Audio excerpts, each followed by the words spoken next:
Speaker 1 minute মাননীয় speaker, আমরা এমনি সুযোগ পাই না, সুযোগ দেওয়া হয় ঠিক না। আছে, আমরা কবে ট্রেজারি বেঞ্চে যাব, 45 মিনিট ধরে কথা বলবো, অবশ্যই বলবো। সেদিন অবশ্যই ইনশাআল্লাহ আসবে। মাননীয় সদস্য, আপনি একটু শেষ করুন দয়া করে। জাস্ট 1 মিনিট মাননীয় স্পিকার। কল্পনাও করতে পারি নাই একটা নির্বাচনের পরে কার্টুন শেয়ার দেওয়ার জন্য হাসান ইনামকে গ্রেফতার করা হবে। মাননীয় স্পিকার, আমরা হাসিনার আমলে দেখেছি কটূক্তি করার জন্য গ্রেফতার করা হয়।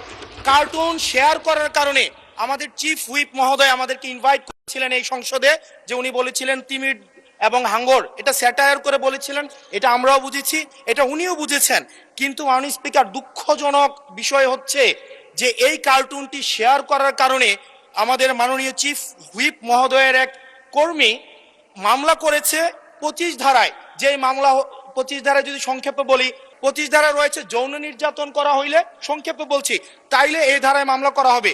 কিন্তু মাননীয় স্পিকারের মাননীয় হুইপ মহোদয়ের যেই মিমটি শেয়ার করা হয়েছে, সেখানে কোথায় যৌন নির্যাতন করা হয়েছে? এখানে একটা মিম শেয়ার দেওয়া হয়েছে, যেখানে দেওয়া হয়েছে তিমি মাছ সবাইকে সার্ভ করা হচ্ছে। এবং এই ধরনের মামলায় আমাদের এই অভ্যুত্থান পরবর্তী সময়ে বিরোধী দল মতকে দমন নিপীড়নের জন্য গ্রেফতার করা হচ্ছে এবং জামিনও দেওয়া হচ্ছে না। এবং এইখানে কোনো ধারায় 25 ধারায় সাইবার নিরাপত্তা যেটা আইন এই সংসদে পাশ করা হয়েছে, এই আইনে কূটনীতির জন্য বা রাজনৈতিক স্যাটায়ারের জন্য আমাদের মামলা করার কোনো বিধান নাই।